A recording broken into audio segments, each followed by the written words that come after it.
감동적인 찬양을 하나님께 영광을 돌려주시고 우리 마음을 하나님으로 향하도록 도와주셔서 감사합니다.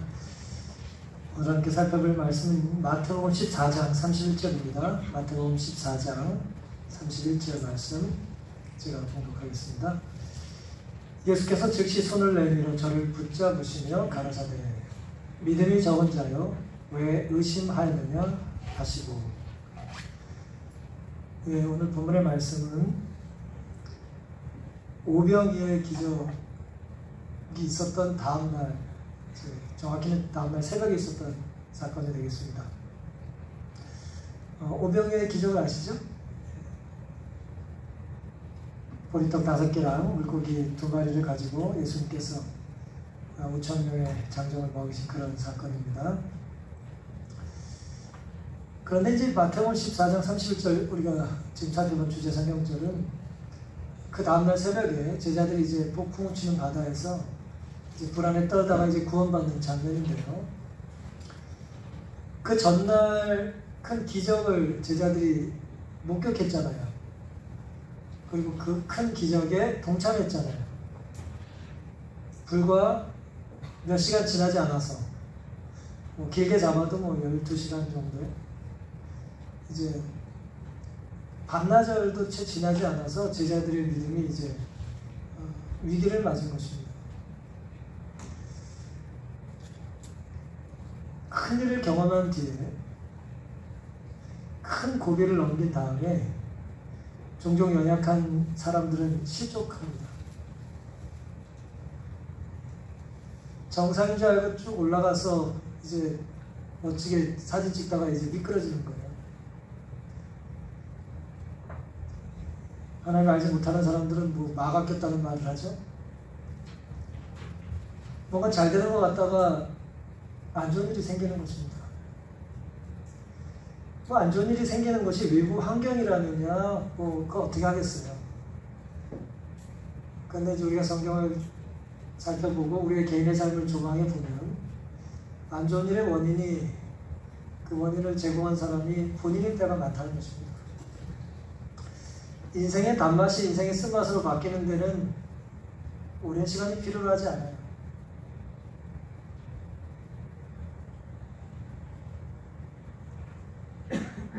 사람들의 환호가 비난으로 바뀌는 것도 오래 걸리지 않습니다.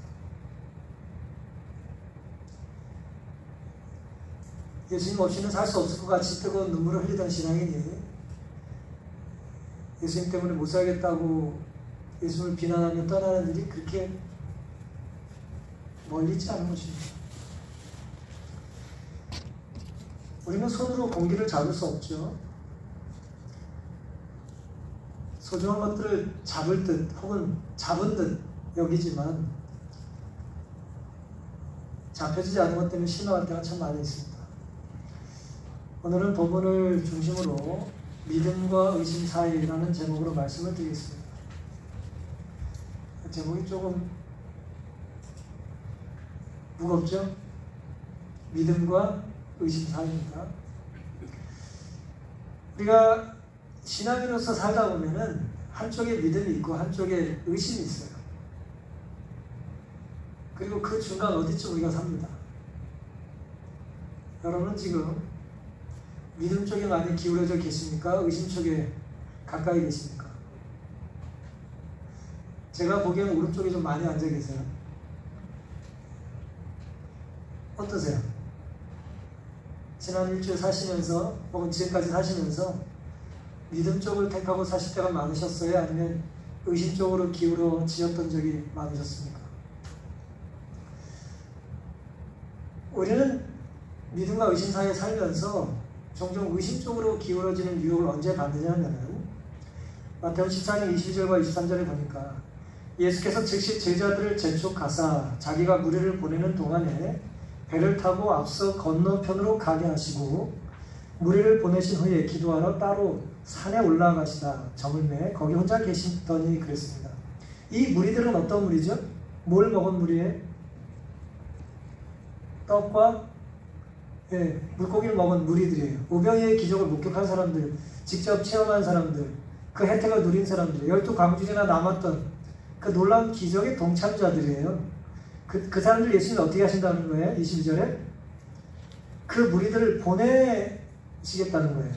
제자들은 먹이기 전에 보내고 싶어 했고 예수님은 보낼 수 없어서 먹이시고 보내셨어요. 내가 무리들을 보낼 터이니 예수님께서 제자들에게 그런 거예요. 그 사이에 너희들은 뭐 하는 거예요? 배를 타고 건너편으로 가라고 예수님께서 말씀하신 거예요. 건너편 이제 가버나움을 말씀하시는 것입니다. 지금 이 기적이 베풀어진 곳은 이제 벳세다고요. 너희들 배 타고 가라는 거예요. 내가 나중에 갈 테니까 너희들 먼저 가라는 거예요. 내가 무리들을 보내는 동안에 너희들은 배 타고 내 곁을 떠나라는 것입니다. 무리들은 예수님 곁에 있기를 원했을까요? 그랬을까요? 제자들은 어땠을까요? 제자들도 예수님과 같이 있기를 원했을까요? 예수님과 같이 있기를 원하는 건 좋은 거예요, 나쁜 거예요? 항상 좋은 건 아닙니다. 어떤 의도로 같이 있기를 원하느냐에 따라 나쁠 수도 있어요. 예수님이 떠나라고 했더니 같이 있겠다는 건 나쁜 거예요. 예수님이 있으라고 했는데 떠나는 건 나쁜 거예요. 예수님 곁에 있기를 원한다는 것이 항상 좋은 건 아닙니다. 나는 교회를 지킬래라는 말이 항상 오는 건 아니에요. 그런 면에서. 물론 여러분 오해 안 하시면 좋겠어요. 불서 말씀을 살펴보겠습니다. 당시에 군중들이 예수님에 대한 어떤 생각을 갖고 있었냐면 이분이야말로 유대를 지상에 나고 젖과 꿀이 흐르는 땅으로 만드실 바로 그분이시다. 그는 온갖 소망을 만족시켜 줄 수 있다. 그는 증오하는 로마 세력을 부술 수 있다. 그는 유다와 예루살렘을 구원하실 수 있다. 그는 국가들을 정복하여 오랫동안 추구하여 왔던 권세를 이스라엘에게 돌릴 수 있다. 백성들은 열광적으로 당장 예수를 왕으로 추대하려고 한다. 그들은 의논한 결과 예수를 강제로 모셔다가 이스라엘의 왕으로 선언하고자 의견을 모은다 그랬어요. 이게 당시 군중들, 떡을 먹고 배불렀던 사람들이 생각했던 것이었어요. 우리에게 먹을 것을 마음대로 주시는 분이 계시니까 이분이 뭐가 되면 좋겠어요? 왕이 되면 좋겠는데 왕이 좀 되려고 안 하는 것 같으니까 어떻게 해요? 강제로 왕을 삼자는 거예요. 그래서 예수님이 군중들을 어떻게 하신 거예요? 보내신 거예요. 흩어 보내신 겁니다. 군중들의 모습이 그랬어요. 요한복음 6장에 좀 더 명확하게 기록을 하고 있는데요. 억지로 잡아 임금을 삼으려는 줄을 예수님께서 아셨다고 했어요. 예수를 억지로 강제로 왕으로 추대하고 싶었던 것입니다. 무리들이 되겠다는 거예요. 제자들은 달라는가라고 하는 거예요. 제자들은 주님께서 다윗의 보좌를 물려받을 정당한 분이라고 선동하는 데 있어서 무리들과 합세한다 그랬어요. 그러니까 무리들 생각과 제자들의 생각이 달라요, 같아요? 다르질 않아요. 다르지 않습니다. 무리들도 예수님을 왕으로 삼고 싶어 했고 제자들도 예수님을 왕으로 삼고 싶어 했어요. 그들은 합세했다. 마음을 같이 해서 그 선동하는 일에 가담한 거예요. 예수께서 이런 명예를 거절하시는 이유는 제자들이 판단하기를 예수님 왕이 되는 걸 자꾸 거절하고 계셨잖아요. 근데 제자들은 뭐라고 생각한 거예요? 예수님은 이런 명예를 거절하신 이유는 그가 겸손하시기 때문이라고 그들은 말한다 그랬어요. 이거 맞는 거예요? 틀리는 거예요? 예수님이 겸손하시다는 건 맞죠. 그런데 문제는 뭐예요? 겸손하시기 때문에 왕이 되실 마음이 있지만 되고 싶어하지 않으시는 것 같은 행동을 취한다는 판단은 잘못된 거죠. 그렇죠? 백성들로 저희 구원자를 높이도록 하자. 제자들 말을 예수님이 잘 안 들으시니까 누구를 대동해요? 군중들을 이렇게 민중의 이름으로, 민심이 천심이라는 이름으로, 요즘 말로 여론이라는 이름으로 예수님을 왕 삼자는 거예요. 그러면 제사장과 관원들로 하나님의 권위를 입으신 분을 공격하지 않을 수 없게 하자. 아니, 이스라엘의 지도자들이, 이 기득권 세력들이 예수님을 자꾸 무시했는데 예수님 왕으로 삼아가지고 좀 무시 좀 예수님이 안 당하게 하자는 거예요. 예수님 무시를 당하지 않는다는 건 뭐예요? 예수님을 지지하는 자기들도 뭐 하겠다는 거예요? 인정받겠다는 거죠. 그들은 저희의 목적을 추진시키기 위하여 열심히 계획했다 그랬어요. 이것이 예수님께서 군중들을 흩으시고 제자들에게 배를 태워서 어서 떠나라고 하셨던 이유입니다.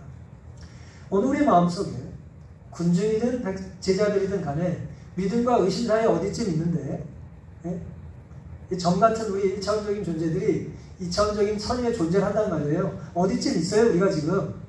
한쪽엔 믿음이 한쪽엔 의심이 있고 그 중에 어디쯤 우리가 있는데, 우리가 의심 쪽으로 기울어지기 쉬운 유혹이 언제냐면 예수님의 생각이 내 계획과 다를 때, 예수님의 제안이 혹은 예수님의 명령이, 예수의 말씀이 내 생각과 내 욕심과 같아야 달라요. 다를 때 나는 것입니다. 나는 뭐 해주고 싶어요? 높아지고 싶어요. 내가 높아지려니 누가 왕이 되셔야 돼요? 왕이 되게 가장 지금 인기가 많으신 예수님이 왕이 되셔야 돼요. 예수님이 왕만 되면 내가 뭐가 될 수 있어요? 한 자리 차지할 수 있잖아요. 피지배 계급인 이 유대인들이 이제는 지배 계급이 될 수 있다는 거예요. 군중들의 생각은. 로마의 압제를 받던 사람들이 로마를 지금 누를 수 있는 거예요. 근데 제자들 뭐 내세울 거 있습니까? 내세울 거 없는 이 사람들이 지금 뭐예요? 예수님 때문에 뭐가 되고 싶은 거예요? 우리가 역사를 공부하다 보면 정권이 왜 바뀝니까? 이전에 부패한 세력을 뒤집어 엎는 신흥 세력이 있을 때 뒤집어지잖아요. 그런 욕심이 제자들에게 있었던 거예요. 예수님을 왕을 삼는 이유는 그 일을 통해서 내가 예수님 때문에 한몫 보고 싶은 것입니다. 그래서 예수님께서는 무리들에게 먹을 것을 주신 이후에 제자들도 보낸 거예요. 이들이 예수님 곁을 떠나고 싶어 하지 않는 이유는 바람직한 이유가 아니었습니다. 예수님을 성공의 수단으로 삼고 싶었던 거예요. 그럴 수 있습니다. 특별히 중세 이런 일은 흔했어요. 성공하려면 내세울 것 없는 배경인 사람들이 성공할 수 있는 방법은 뭐 로마 시대 때 이제 군인이 되는 거고요. 로마 백성이 아닐 때. 중세 시대에는 뭐가 되는 거예요? 주교가 되는 거예요. 그게 지도자가 되는 것입니다. 참 두려운 일이죠. 예수님을 섬기는 마음이 아니라 예수님을 수단으로 삼는 거예요. 그들은 강한 왕을 원했고 주님은 그런 능력이 있다는 것을 그들은 알았습니다. 자신들의 꿈을 이뤄줄 영웅으로 예수님이 성공의 사다리로 필요한 거예요. 사랑하는 성도 여러분, 우리들도 당시 무리들이나 제자들처럼 어쩌면 자기 유익 때문에 주님을 섬기고 있는 것은 아닌지 생각해 볼 필요가 있겠습니다. 우리가 예수를 섬기는 것은 불리하거나 유리하거나 판단해서 유리하기 때문에 섬기는 것이 아니에요. 물론 궁극적으로는 유리하죠. 궁극적으로는 그것이 옳은 것이죠. 하지만 이 땅에서 군중이나 제자들처럼 지금 교회 오는 게 유리하고 지금 교회 가지 않는 게 불리하기 때문에 온 것이 아니란 말이에요. 기독교인의 이름을 내세우는 게 불리하고 잠시 내 이름을 숨기는 것이 유리하기 때문에 뭐 굳이 분별 없이 내세울 필요가 없다고 판단하기 때문에 하는 것이 아니라는 것입니다. 주님을 섬기는 것은 유불리를 따지는 것보다 좀 더 깊은 의미가 있어요. 주님을 택한 것이 옳기 때문에 택하는 것이고 그 결과에 대하여 우리는 1차적으로 그것을 염두에 두면 안 되는 것입니다. 높은 곳으로 올라오기 위한 수단으로 예수님을 섬기는 것이 아니라 내가 높아지든 낮아지든 주님이 명하신 곳이 옳은 곳이기 때문에 우리가 그곳에 있는 것입니다. 내가 높은 곳을 차지해야 구원 얻을 수 있다는 믿음, 그 연약한 민중들이나 제자들의 믿음은 거짓 믿음이에요. 가짜 믿음이에요. 그건 사단의 속삭임입니다. 오늘 우리는 이런 유혹에서 이제 이겨야 합니다. 또 의심과 믿음 사이에 때로 의심에 기울어지고 싶어하는 또 다른 모습은 뭐냐면은 24절부터 나타나는데요. 이제 그리고 이제 제자들이 예수님 말씀을 어쨌든 듣고 이제 떠났습니다. 배를 타고 이제 떠났어요. 배가 이미 육지에서 둘이나 떠나서 바람이 거슬림으로 물결을 인하여 고난을 당하더라. 밤 사경에 예수께서 바다 위로 걸어서 제자들에게 오시니 제자들이 그 바다 위로 걸어오심을 보고 놀라 유령이라 하며 무서워하여 소리 지르거늘 예수께서 즉시 일러 가라사대 안심하라 내니 두려워 말라 하셨습니다. 믿음과 의심 사이에 자꾸 의심으로 기울어지는 두 번째 유혹은 뭐냐면은 불신과 명예에게 눈이 멀기 때문이에요. 비슷한 얘기입니다. 내가 높아지고 싶다 보니까 자꾸 엉뚱한 걸 믿고 싶은 거죠. 의지하는 거예요. 그리고 자꾸 나를 내세우고 싶어하는 명예욕이 우리의 눈을 가리는 것입니다. 내가 무슨 얘기 하는지도 모르고 함부로 말을 하는 거예요. 주목받고 싶은 거예요. 뭐 연예인 다니는데 연예인병이 많아요. 우리가 다 인정받고 싶어하는 이제 명예욕이죠. 그럴 때 우리는 믿음보다 의심으로 기울어질 때가 많은 것입니다. 먼저 예수님께서 무리들을 보내시겠다고 하셨죠. 그렇죠? 그 모습에 제자들은 어땠겠어요? 좋았을 거예요. 왜요? 어차피 무리들과 같이 있길 제자들은 원하지 않았잖아요. 이제 뭐 해든 적고 뭐 먹을 것도 없는데 예수님 자꾸 제자들은 조언했잖아요. 이제 보내야 된다고. 더 이상 데리고서 안 된다고. 너희들이 먹을 것을 주라는 엉뚱한 얘기를 하셨고 뭐 찾아보니 뭐 어린아이가 뭐 오병이어 가지고 있는 걸 가지고 예수께서 기적을 베풀어 주셨잖아요. 이제 그 모든 예수님의 명령이나 예수님의 말씀대로 이루어졌잖아요. 이제 그러니 군중들과 제자들이 같이 있을 필요가 있어요, 없어요? 없잖아요. 그래서 군중들을 예수님께서 보내신다라고 하는 것에 대하여 제자들은 좋았을 거예요. 근데 문제는 군중을 보내는 것은 좋았는데 누구도 가라는 거예요? 제자들도 가라는 거예요, 예수님의 말씀에. 무슨 말씀이냐면은 우리가 여기 이렇게 사람들이 있는데 이제 끝났으니까 이제 다 가십시오. 이제 그랬어요. 그랬더니 어떤 분이 이렇게 오더니 저도 갈까요? 근데 저는 좀 남아야 되지 않겠습니까? 이제 그러는 거예요. 네? 그래서 나는 여기 지금 이게 뭐예요? 이렇게 아주 그냥 내부 요인인데 네? 핵심 멤버인데 나까지 갑니까? 뭐 이렇게 그런 질문이에요. 지금 제자들의 불만은 그겁니다. 배를 타고 가버나움으로 가라고 하셨는데 제자들의 기분이 어땠겠어요? 무리들과 지금 자기들이 어떤 취급을 받은 거예요? 동급을 취급을 받은 거예요. 자기들은 무리들과 같아야 돼요? 달라야 돼요? 다르잖아요. 어떻게 저기 지금 무리들과 자기들이 같아요? 나는 다른 대접을 받아야 되는데 왔더니 뭐라 그래요? 줄 서라는 거예요. 너도 줄 서라는 거예요. 아주 기분이 좋지 않아요. 이게 프리 패스 해야 되는데 너도 줄 서라는 거예요. 딴 사람이고 너도 줄 서라는 거예요. 다른 대접을 기대했는데 동일한 대접을 받을 때 기분이 좋을 리가 없겠죠. 그리스도의 명령을 따르기가 이번처럼 불가능하게 보인 적은 없었다. 제자들은 예수를 왕이 안치려는 대중운동을 오랫동안 원해왔었다. 이 모든 열정이 허지로 돌아간다는 것을 생각하니 제자들은 견딜 수 없었다. 이 시기가 저희 사랑하는 선생을 이스라엘의 왕위로 앉히는데 무슨 기회예요? 황금같이 귀한 기회처럼 보였다고 했어요. 좋은 기회로 보였어요. 왜요? 지금 분위기가 어때요? 예수님이 왕이 되기에 아주 제일 좋아요. 지지율이 제일 높아 지금.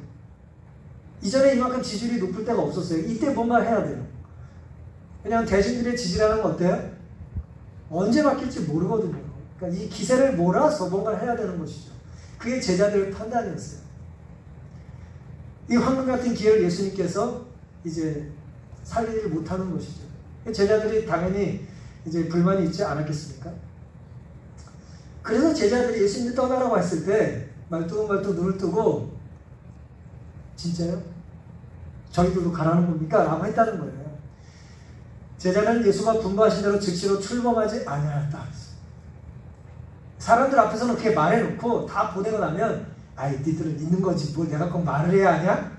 라고 하시면 좋은데 근데 그렇게까지 안 하신 거죠. 그래서 예수님의 말씀을 분부하신 대로 즉시 순종하지 않고 기다렸다는 거예요. 그들은 예수께서 저들에게 오실 것을 바라면서 얼마 동안 기다렸다 그랬어요. 그들은 예수를 저희의 구주로 시인한 이후 그 어느 때보다도 예수에 대하여 참을 수 없는 불만스러운 마음으로 예수를 뒤에 두고 갔다 그랬어요. 예수에게 불만이 있었어요. 여러분 이런 상황 이해하실 수 있으시죠? 네. 어떤 분이 일을 도와달라고 나를 불렀는데 그분은 모두에게 인정을 받는 좋은 분이에요. 근데 기분 좋게 나를 몇 번째로 불러요? 첫 번째로 부른 거예요. 우리 집 와서 일 좀 도와주시겠어요? 아유, 영광이죠. 우리 가서 일을 도와줬어요. 근데 첫 번째로 부름받았다는 신임과 인정을 받은 건 기쁜 일이니까 끝날까지 다 일을 마쳤어요. 그랬더니 오늘 수고하셨다고 다 가시라고. 너무 감사하다고. 근데 이제 어떤 기대가 있겠어요? 특별한 칭찬을 나에게 좀 따라해주면 좋잖아요. 와가지고 오늘 너무 고마웠어요. 사람들이 있을 때 내가 미처 얘기를 못했는데 너무 감사합니다 라는 그런 얘기를 듣기 원하는 거 아니에요, 우리는? 그렇죠? 근데 예수님 제자들 그렇게 하지 않았다는 거예요. 너도 가 이제 그런 것입니다. 견딜 수가 없고 불만이 가득 찬 거예요. 이 상황을 화이트는 이렇게 말씀하셨습니다. 불신이 그들의 정신과 마음을 점령하고 있었다. 명예욕이 그들의 눈을 멀게 했다. 나는 저들과 뭐예요? 다른데 같은 대접을 지금 하고 계신 거예요. 불신과 명예욕의 눈이 먼 것입니다. 제자들이 당한 큰 위기는 폭풍 이전에 그들의 영적인 메마른 상태였어요. 그들의 영적인 상태가 지금 너무나 메말랐기 때문에 그들이 겪고 있는 위기는 클 수밖에 없었던 것입니다. 전날 오병이어의 기적을 목격하고 분명히 그들은 축복의 통로여 위대한 특권을 누렸음에도 불구하고 다 사라진 거예요. 이전날의 큰 특권과 기적이 큰 것에 비해서 그 다음날 새벽 이들이 보이는 반응은 너무 우스워요. 갑작스런 기상의 변화로 격렬한 태풍을 만나자 그들은 겁에 질려 떨기 시작했습니다. 성경은 밤 사경이라고 했어요. 이 로마식 시간인데요. 저녁 6시부터 이제 4수로 나누는 거예요. 유대인들은 3수로 나누면 로마인들은 밤을 4수로 나눴어요. 6시부터 9시까지, 오후에 9시부터 12시까지, 12시에서 새벽 3시까지, 새벽 3시부터 새벽 6시까지, 1, 2, 3, 4. 그래서 사경은 새벽 3시부터 새벽 6시까지의 시간이에요.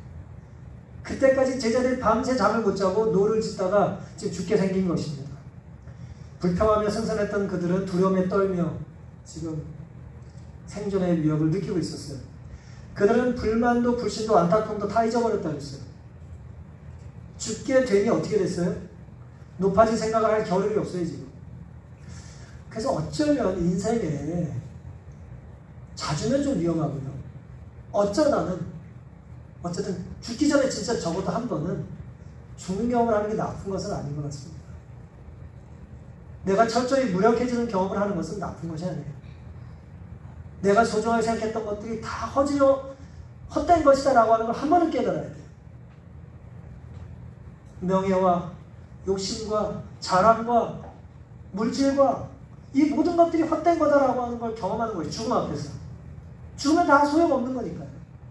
제자들은 그래서 그 순간에 불만, 불신, 안타까움도 다 잊어버리고 지쳐버린 지금 이들은 어찌할 바를 모르면서 노젓길을 단념하고 말았다. 저들은 폭풍과 암흑의 바다 가운데서 속수무책이라는 것을 깨달았고 또 저들은 선생이 함께 계셨다면 하고 갈망했다 그랬어요. 예수님이 같이 있으면 좋겠다는 이 두 번째 갈망은 첫 번째 갈망과 같아요, 달라요? 같은 갈망이지만 다른 의도예요. 맞습니까?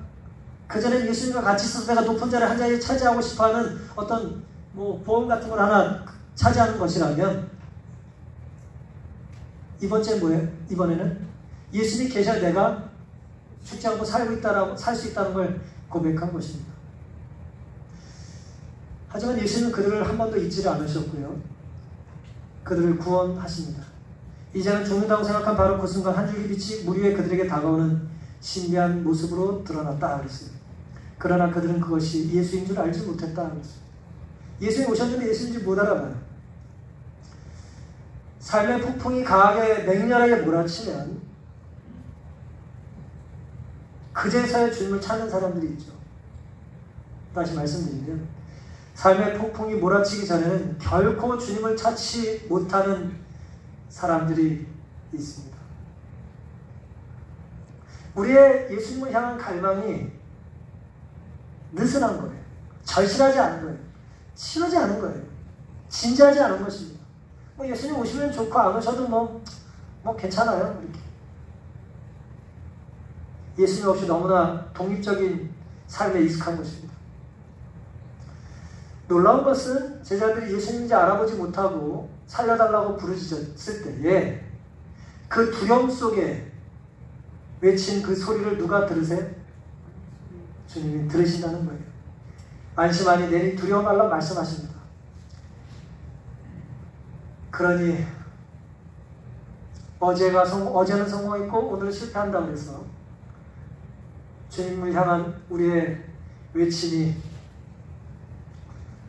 너무 맥 빠지고 힘 빠지는 소리가 되지 않기를 간절히 바랍니다. 주님의 위로에서 힘을 얻게 되시기를 바랍니다. 오늘 내가 직면하고 있는 두려움이 어쩌면 적어도 제자들 모습 속에서는 불신과 명예욕 때문이라는 것을 우리에게 알려줘요.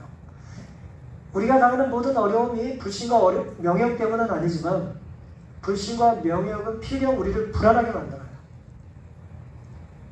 미국의 대통령이라도 불안하게 만들어요. 그 자리가 영원히 계속되지 않거든요. 우리나라는 단임제지만 미국은 끼케야 4년 주임제 아닙니까? 두 번 할 때 혹시라도 내려올 때 불안하지 않겠어요?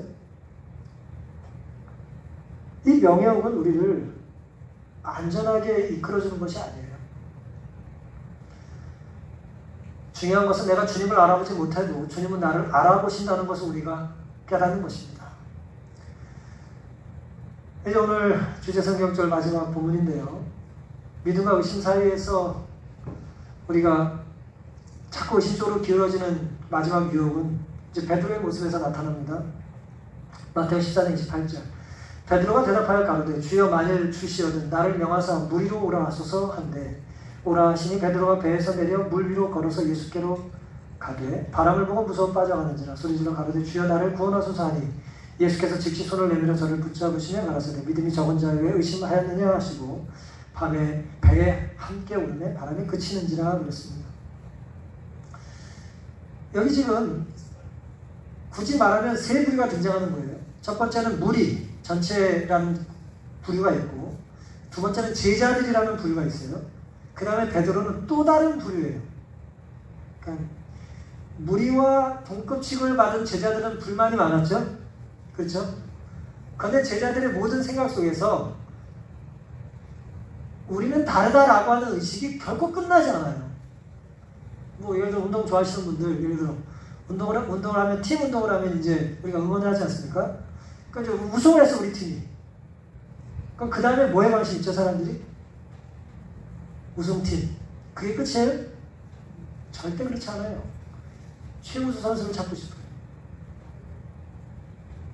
누가 1등이냐? 그 우승한 팀의 1등이 누구냐고 또 찾고 싶은 거예요. 베드로는 누구보다도 그게 강했어요.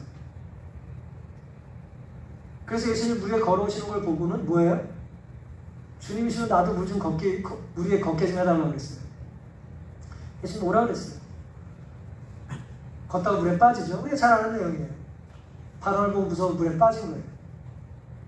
물에 빠져가다 또 살려달라고 그러고 예수님이 손을 내밀어서 믿음이 적은 자여 왜 의심하느냐 그러셨어요.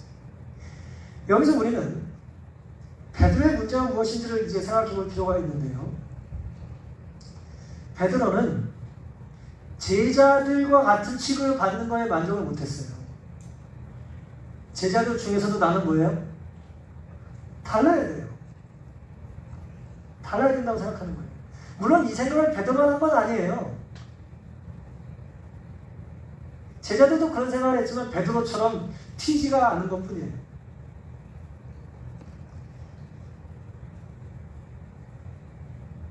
나는 특별한 존재다. 이 교만한 마음은 자랑을 하고 싶어하게 만들죠. 무리를 걷는 거예요. 여러분 무리를 걸으면 우리가 이렇게 예수님만 바라고 무리를 걷는 게 아니라 베드로는 어떤 생각이 들었어요? 제자들에게 자랑하고 싶은 거죠. 그렇죠? 제자들이 지금 어디 있어요? 제자들은 배 위에 있고 자기는 무리를 걷기 시작했고 예수님은 베드로는 예수님과 제자들 사이에 계시잖아요. 그렇죠? 베드로는 예수님과 배 사이에 있잖아요. 지금 말하자면 맞고 이래. 그러니까 예수님이 계신 방향과 제자들이 있는 방향은 같아야 달라요. 반대 방향이 되는 거예요. 왜냐하면 예수님은 물에 계시고 배에 제자들이 있고 제자들과 같이 있던 베드로는 물로 뛰어들었기 때문에 예수님을 쳐다보려면 누가 보이지 않아요? 배가 보이지 않아야 되고, 지금 배에 있는 제자들에게 자기가 물 위를 걷고 있다는 걸 자랑하고 싶으면 고개가 어디로 돌려줘야 돼요? 뒤로 돌려줘야 되는 거예요. 그 상황입니다. 베드로는 예수를 바라보면서 안심하고 걸어갔다. 그러나 자만한 마음이 생겨 배 위에 있는 자기 동료들을 잠시 뒤돌아보고 그는 그의 눈을 예수에게서 돌이키게 됐다고 했어요. 자만한다는 건 뭐예요? 자랑하고 싶은 거예요. 뭘 자랑하고 싶을까요? 뭘 자랑하고 싶어요? 너 물 걸어봤어? 이렇게. 물 위에 걸어봤어? 이렇게 자랑하는 것입니다. 어떻게 보면 자랑할 만 하잖아요. 그런 마음이 들었어요. 그러니 당연히 그의 시선에서 예수님이 안 보이게 되잖아요. 그렇죠? 우리가 뭐 눈이 뒤에 달려있는 건 아니니까. 하나님은 우리를 말 그대로 눈을 앞에 두셨어요. 우리는 쳐다보는 걸 생각하게 돼 있습니다. 생각하는 걸 쳐다보게 돼 있어요. 그래서 우리가 쳐다보지 말아야 될 때는 눈을 감아야 되거나 고개를 돌려야 되는 거예요. 자꾸 쳐다보면 생각하게 되고, 생각하다 보면 친밀해지고 친숙해지고 익숙해져요. 좋은 것이 익숙해지면 얼마나 좋겠습니까? 근데 안 좋은 걸 자꾸 반복하다 보면 친숙해져가지고 그게 죄인지 아닌지 구분을 잘 못하게 되는 거예요. 목자들이 말하는 것처럼 나쁜 건 없습니다. 나랑 친한 것과 친하지 않은 것만 있을 뿐이에요.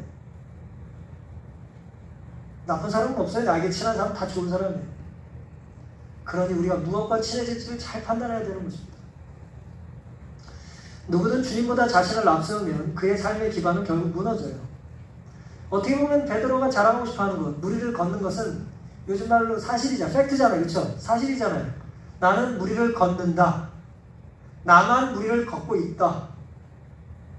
이전에도 걸은 사람 없었고 앞으로도 없을지 모른다. 뭐 그런 사실을 나열하는 거예요. 여러분, 사실의 나열이 자랑의 수단이 되는 경우가 많을까요? 무척 많아요. 사실 누군가가 여기서 IQ에서 높은 사람이 있을 거예요. 그 사실을 나열하는 순간 그 사람은 그걸 자랑하게 되는 거예요.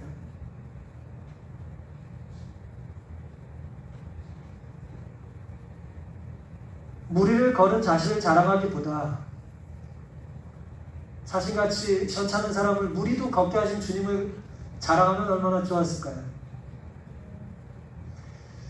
바람이 맹렬히 불어닥쳤다. 파도가 높이 솟아 베드로와 예수 사이에 직접 밀쳐왔다. 베드로는 겁이 났다. 잠시 동안 그리스도가 베드로의 시야에서 보이지 않게 되자 그의 믿음은 무너졌다. 예수님이 보이지 않다 믿음이 무너졌대요. 흥미롭죠? 자기가 고개를 돌려놓고 예수님이 안 보이니까 무서워했어요. 그는 빠지기 시작했다고 했어요. 예수님 없이 무리를 걸을 수 있겠습니까? 예? 뭐 예수님의 눈에서 레이저 광선이 나가지고 무슨 뭐 그를 부력을 이기고 뭐 부력을 뛰게 하신 건 아니겠지만 어쨌든 예수님의 어떤 힘과 능력이 베드로를 걷게 한 건데 무리를 뜨게 한 건데 뭐 예수님 없이도 자기가 뜰 수 있다고 하니 뭐 정신나가는 생각을 했으니 걸을 수 있겠어요? 빠지기 시작했다. 그러나 물결이 그를 삼키려 할 때 베드로는 그의 눈을 성난 물결에서 돌이켜 위를 쳐다보고 예수께 고정시키며 주여 나를 구원하소서 하고 외쳤다고 했어요. 제가 이 말씀 설교 준비하면서 많이 묵상했어요. 이 상황을 상상을 하면서 예수님과 베드로 사이에 바람이 불고 고개를 돌리고 두려워하고 보이지 않는 차 살려달라고 외쳤다. 그걸 계속 제가 이번 주 내내 설교를 묵상하면서 이제 준비하면서 이제 상상을 해봤어요. 예수님을 향한 믿음이 무너지면 누구든 빠집니다. 누군가 무슨 문제에 빠지기 시작하기 전에 그 전에 이미 뭐가 무너진 거예요? 믿음이 무너진 거예요. 믿음의 기초가 무너지고 그 다음에 빠지는 거예요. 빠지니까 믿음이 무너지는 게 아닙니다. 1번, 2번을 잘 자리하셔야 돼요. 먼저는 주님과의 관계, 예수님에 대한 믿음이 약해질 때 무너지기 시작하는 거예요. 그리고 놀랍게도 베드로의 위대함은 그는 사고를 잘 쳤지만 회복을 잘했어요. 이게 그가 가진 매력이에요. 그는 빠지기 시작하자마자 다시 고개를 들고 주님을 불렀어요. 위를 보고 살려달라고 했습니다. 그때 예수님이 하신 말씀이 참 흥미롭죠. 믿음이 적은 자여 왜 의심하였느냐. 저 이 말씀이 이해가 사실 안 됐어요. 왜냐하면 저는 이 어리석은 교만한 자야, 뭘 자랑할 게 있다고 이렇게 빠지냐? 라고 하셔야 될 것 같은데, 믿음이 적은 자여 왜 의심하였느냐라고 말씀을 하시잖아요. 베드로가 뭘 의심했을까요? 그럼 베드로의 믿음이 적다는 게 무슨 뜻일까요? 여러분 저보다 이렇게 똑똑하셔가지고 바로 잘 이해하셨을지 모르겠는데, 저는 이 말씀이 자꾸 걸렸어요. 믿음이 적은 자여 왜 의심하느냐. 이게 무슨 뜻일까? 뭐 화이트 자세히 언급을 안 하셨고, 뭐 본교 주석은 아예 언급을 안 해놨고, 뭐 다른 주석은 제가 이렇게 참고하고 싶지는 않고, 이게 무슨 뜻일까 고민을 많이 했어요. 베드로는 구주의 손을 잡고 나란히 걸어서 배 안에 겨우 들어갔고요. 그러나 베드로는 이제 굴복하여 말이 없었다. 그는 동료들에게 자랑할 이유가 없었으니, 그렇죠? 자랑할 이유가 없었잖아요. 이는 불신과 자부심으로 말미암아 자칫하면 그의 목숨을 잃을 뻔했기 때문이었다. 불신과 자부함이라고 했어요. 번역을 이제 자부함은 자기를 높이는 마음인데요. 눈을 예수에게서 돌이켰을 때 그는 그의 발디딤은 허물어지고 파도 속으로 빠져들어갔던 것이라 그랬습니다. 한번 잘 생각해 보세요. 베드로가 예수님을 시야에서 놓친 이유는 보고 싶은데 놓친 게 아니에요. 붙잡고 싶은데 놓친 게 아니에요. 그가 자랑하고 싶어서 자연스럽게 고개를 돌린 거죠. 그걸 돌리고 빠지기 시작했고, 빠지자마자 예수님께 살려달라고 부르짖었는데, 그때 예수님이 믿음이 부족하고 왜 의심했냐고 말씀을 하셨다는 거죠. 그에게 부족한 믿음은 뭐고 의심이 어떤 것이었냐라고 하는 것입니다. 어쩌면 이런 생각이 들지 않았을까요? 첫 번째는 당연히 내가 부지불식간이죠. 예수님 없이도 물을 걸을 수 있겠다는 착각이죠. 내가 의도적으로 한 건 아닐지 모르지만 내 생각에 자랑하고 싶은 생각이 너무 컸기 때문에 예수님 없이도 내가 물 위를 걷는다. 그리고 나는 그걸 자랑해야겠다. 예수님 없이 자랑할 만한 걸 의지하는 거죠. 그게 이제 첫 번째 문제가 될 거고요. 보다 본질적인 문제는 이거 같습니다. 그러다 물에 빠져 죽게 됐어요. 자랑질하다 죽게 된 거예요. 그럼 여러분 어떤 생각이 처음 드세요? 여러분 지금까지 사시면서 죽을 뻔한 경험을 하신 적이 있으시다면 생각해 보세요. 그 짧은 시간 생각해요. 그 짧은 시간에 온갖 생각이 다 들어요. 내가 이러다 죽을 수도 있겠구나 라는 그 짧은 생각에 여러 생각이 드는 거예요. 다른 생각 하나도 안 든다고 할 수도 있지만 제 몇 번의 경험을 통해서 그 짧은 시간에 여러 생각이 들어요. 그때 아마도 베드로의 생각 중에 이런 생각이 들었을지 모르겠어요. 내가 잘난 척 하다가 죽는데, 잘난 척 하다가 죽으니 예수님이 나를 안 살려주는 건 아닌가? 라는 생각을 혹시 했을지 모르겠어요. 내가 지은 죄가 너무 크니 내가 예수님께 구원 다시 살려달라고 얘기하는 것이, 부탁하는 것이, 기도하는 것이, 금식하고 눈물 흘리고 고소하는 것이 너무 늦은 건 아닌가? 내가 다시 구원받을 자격이 없는 건 아닌가라는 생각이 저는 들었을 거라고 생각해요. 그래서 저는 오늘 예수의 말씀 속에 왜 그것을 의심하냐는 질문에 그런 의도가 있다고 생각이 들었습니다. 왜 의심하냐? 네가 뭘 잘했다고 구원받는 게 아니라 네가 아무리 잘못했어도 내가 널 온전히 구원할 수 있다는 걸 왜 온전히 믿지 못했느냐라는 그런 의미가 포함되어 있지 않았을까라고 하는 것입니다. 우리는 진짜 이 교회의 일원이 돼요. 하나님 나온 백성이 돼서 뭐 대단한 사역을 이룰 만한 자격과 가치가 있습니까? 우리 과거에 우리의 어떤 경력이랄까, 과거에 우리의 헌신이 그렇습니까? 그렇게 투명하고 훌륭합니까? 우리 그런 어떤 그러지 못하다는 죄책감과 그 어떤 양심에서 우러나는 사실의 나열들이 더 하나님께 나아가는데 발목을 잡을 때도 있나요? 그럴 수 있습니다. 날 잘하고 싶어하는 욕심만 있는 것이 아니라 인간은 내가 앞으로 주님께 나아갈 수 있는 자격이 없다고 하는 자괴감과 죄책감이 우리에게 있어요. 사탄은 그것을 공격해요. 네가 무슨 자격으로 다시 교회를 하느냐? 네가 무슨 자격으로 하나님의 부름을 다시 받느냐? 네가 무슨 자격으로 교회 봉사를 하냐? 라는 괴롭힘을 우리에게 하지 않겠어요? 그때 주님께서 말씀하시는 거예요. 믿음이 적은 자여 왜 의심하냐? 주님은 넉넉히 우리를 받아줄 수 있는 분인가요? 우리가 어떤 죄를 지었어도 우리를 포기하지 않으시는 분이신가요? 어떤 죄를 거듭거듭 지었어도 그 전날 오병이의 기적을 목격하고 체험하고 동참했음에도 불구하고 그 다음날 물에 빠져 죽어가면서까지 자기를 자랑하기를 우선했던 연약한 존재임에도 불구하고 주님은 여전히 우리를 구원하시는 일에 주저하지 않으신다는 것을 믿으시기를 바랍니다. 아멘. 파도를 고정하지 마세요. 파도를 주목하지 마세요. 내가 만든 파도 고정하지 마세요. 내가 처리한 어려움에 너무 함몰되어 괴로워하지도 마세요. 주님 없는 파도는 우리를 미끄러뜨리고 우리 영혼을 뒤덮을 뿐입니다. 우리가 구원 얻을 자격이 없다는 의심이 들 때마다 바로 그 순간이 우리에게 뭐가 필요한 순간이에요? 믿음이 필요한 순간입니다. 내가 나를 볼 때는 의심이 들 수밖에 없지만 주님이 나를 보실 때는 사랑스러운 믿음의 눈으로 보신다는 것을 감사하게 되시기를 바랍니다. 아멘. 믿음의 대상은 과거 살아온 나의 삶이 아니라 나를 영원히 책임져 주실 주님이기 때문에 그렇습니다. 오늘 이 말씀 마치면서 한 가지만 더 말씀드리겠습니다. 그럼 우리가 무리를 걸을 때 같은 때만 주님이 필요합니까? 그런 특별한 기적을 경험할 때만, 이건 내 능력이 아니라 지금 뭔가 너무 놀라운 일이 벌어지고 있어 라는 어떤 놀라운 일이 있을 때만 우리가 주님이 필요한 거예요?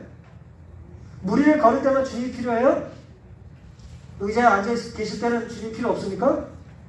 여기 내 엉덩이가 그냥 앉아있는데 문제가 없어요? 여러분의 집에서 여러분이 하신 밥을 잡수시고 여러분의 일터에서 여러분이 익숙한 일을 할 때는 주님이 필요 없습니까? 눈 감고도 할 수 있는 일에는 주님이 필요 없습니까? 우리가 사실 실족할 때는 무리가 아니죠. 무리는 우리에게 별로 해당이 되어 있지 않아요. 우리는 슈퍼맨이 아니라 나르지도 않아요. 애들처럼. 우리는 주로 어디서 넘어지죠? 어디서 넘어집니까? 땅에서 넘어져요. 주님 없이 걷기 좋은 데는 무리가 아니라 사실 땅이에요. 우리 거기서 넘어지는 거예요.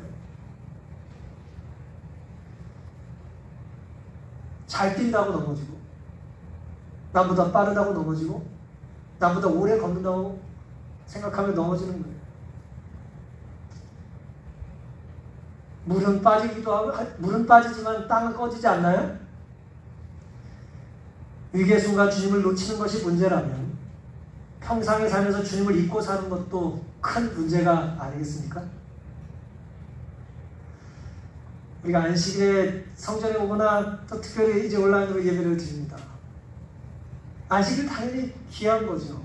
우리가 지켜야 되고 하나님께서 우리에게 복을 약속하신 놀라운 날입니다.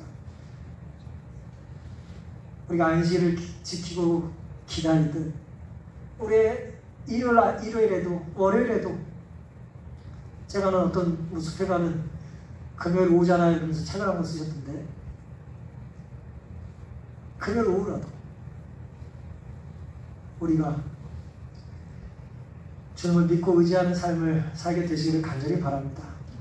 예수님께서 베드로에게 당신이 오라고 명령하시고 그를 죽도록 버려두지 않으셨다. 예수께서 당신을 따르라고 우리를 부르신 것은 그 후에 우리를 버리시기 위해서가 아니다. 주님 우리를 부르셨다는 걸 믿으십니까? 그러니까 우리를 구원해 주신다는 것도 믿게 되시기를 바랍니다. 언제나 하나님의 능력을 의지함으로써만 그가 안전할 수 있다는 것을 보여주기를 원하셨다. 베드로가 약하였던 것은 자신을 강하다고 생각한 바로 그 전이었다. 그리고 그가 자신의 연약함을 식별할 때까지는 그리스도께 의지할 필요를 깨달을 수 없었다. 내가 강하다고 생각하는 순간에 우리는 약해지는 거예요. 반대로 내가 약하다고 생각하고 주님을 붙잡으면 그것이 우리의 삶의 가장 강력한 순간이 되지 않겠습니까? 고린도전서 1장 25절 27절입니다. 하나님의 미련한 것이 사람보다 지혜 있고 하나님의 약한 것이 사람보다 강하니라. 그러나 하나님께서 세상에 미련한 것들을 택하사 지혜 있는 자들을 부끄럽게 하려 하시고 세상에 약한 것들을 택하사 강한 것들을 부끄럽게 하려 하시며. 그렇습니다. 하나님께서는 날마다 당신의 자녀들을 교훈하십니다. 하나님께서는 일상생활을 환경을 통하여 저들이 하나님의 섭리가 그들에게 지정하신 더욱 넓은 무대에서 그들이 맡은 부분을 행하도록 준비하고 계시다. 인생의 위기에서 승패를 결정짓는 것은 매일의 시험에 대한 승부에 달려있다. 참 놀라운 말씀이죠? 매일의 승부가 중요하다는 거예요. 우리가 익숙한 것을 행할 때 중요하다는 거예요. 하나님이 끊임없이 의지할 필요를 깨닫지 못하는 자들은 시험을 지고 갈 것이다. 우리가 잘하는 것일수록 뭐 해야 합니까? 잘하게 하신 하나님을 붙잡으셔야 됩니다. 그게 오늘 베드로의 삶부터 속에 배울 수 있는 교훈입니다. 사탄은 유전적으로 개발된 품성의 특성을 이용하여 자신의 필요나 결함에 눈이 멀도록 계획하고 있다. 자신의 연약함을 깨닫고 확고 부정하게 이수를 바라봄으로써만 우리는 안전하게 행할 수 있다 했습니다.